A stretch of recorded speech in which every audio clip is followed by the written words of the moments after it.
Pine Hollow Road had a secret, a dark, scary secret. It was a house, an old house. It stood at the very end of the road. Tall trees with twisted branches surrounded it. Their shadows looked like bony fingers. The paint on the house was peeling. It looked like dry, dead skin. Windows were like empty eyes, dark and staring. No one ever went near that house, especially not after dark.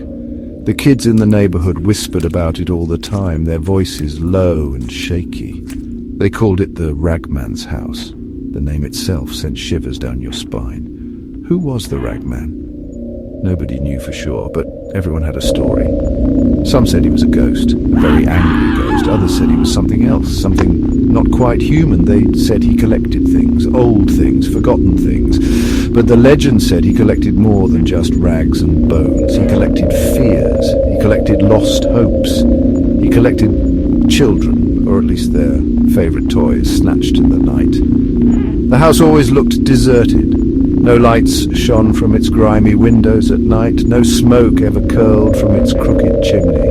Yet sometimes, if you were very quiet and very brave, you might see something, a flicker of movement behind a dirty pane of glass, a curtain twitching even when there was no wind. And then there was the sound, a faint, eerie sound, a rhythmic creaking, squeak, squeak, squeak. It was the sound of his cart, they said, the Ragman's cart. Every kid knew the rules. Don't walk past the house alone, don't stare at it for too long, and whatever you do, don't lose anything near it, because if you did, the Ragman might find it. And if he found your lost toy or your lost ball, he might come looking for you next. The fear was a cold knot in your stomach. It made your palms sweat.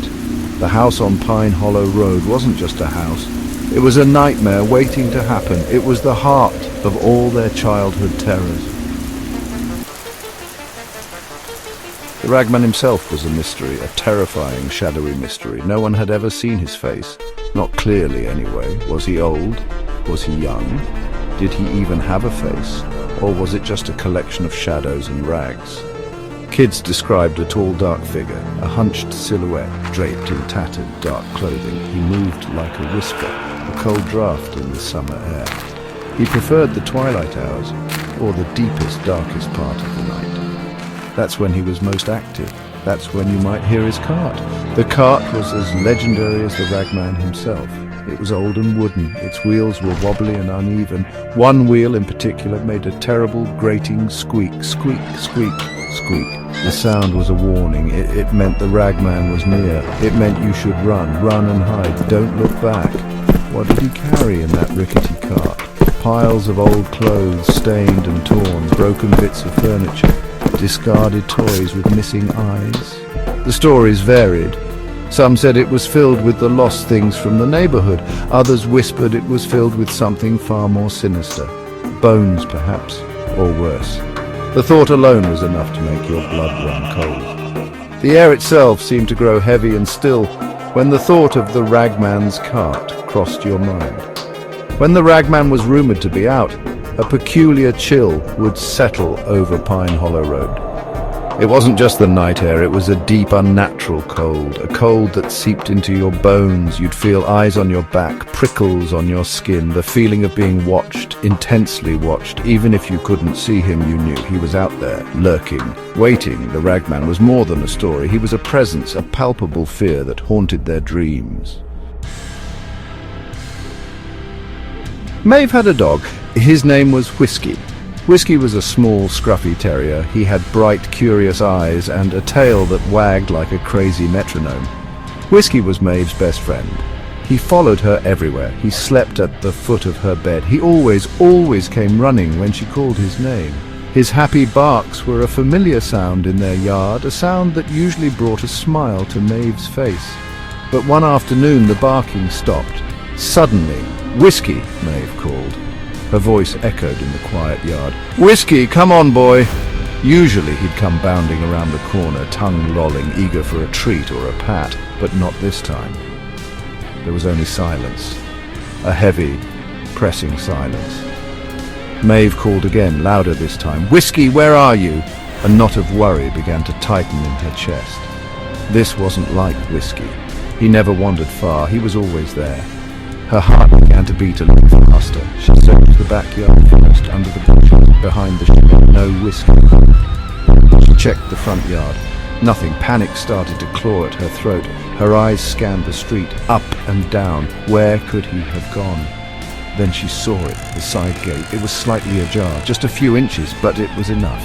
Enough for a small, curious dog to slip through, and the gate opened onto Pine Hollow Road. The road that led to the Ragman's house. The cold dread washed over Maeve, like icy water. No, not there, anywhere but there. Whiskey wouldn't go there, would he? He was a smart dog, but he was also curious, and sometimes his curiosity got him into trouble. Maeve's hands trembled. She had to find him. She couldn't bear the thought of Whiskey lost and alone, especially not near that terrible haunted place. She had to be brave. For Whiskey, even if it meant facing the Ragman. Maeve took a deep breath. Her legs felt like jelly, but she started walking down Pine Hollow Road towards the house. The sun was beginning to set. Long, spooky shadows stretched across the pavement. The trees looked more menacing than ever. Every snap of a twig under her sneakers sounded like a gunshot. The air was still, too still, like the world was holding its breath. Waiting, she kept whispering Whiskey's name, her voice barely audible even to herself. She reached the overgrown fence surrounding the Ragman's property. The gate creaked open with a groan. Peeking through the tangled weeds, she saw him, or at least a figure, tall and dark, cloaked in those familiar rags. He was near the crumbling porch. His back was to her. He was bent over something on the ground, something small, something furry. Her heart leaped into her throat. Could it be? Was it Whiskey? She hoped, she prayed. "Whiskey!" she called out, louder than she intended. Her voice cracked. The figure straightened up, slowly, so agonizingly slowly. It began to turn. Maeve's breath hitched. She couldn't see a face beneath the wide, floppy brim of his hat, only deep, impenetrable shadow. But she saw what he held in his hand. He lifted it, a small, worn leather collar, red leather, Whiskey's collar. But Whiskey wasn't there, just the collar, empty. Maeve didn't wait. She didn't need to see more. A scream tore from her throat. She turned and ran, faster than she had ever run before. She didn't look back, not once. She burst through her own front door, sobbing. Whiskey never came home. Days later, Maeve found something on her porch. A small, dirty rag doll with button eyes. The next day, another small, tattered toy, and then late at night, when the moon was hidden behind dark clouds, she heard it. Squeak, squeak, squeak. The sound of the Ragman's cart, drawing nearer, always nearer.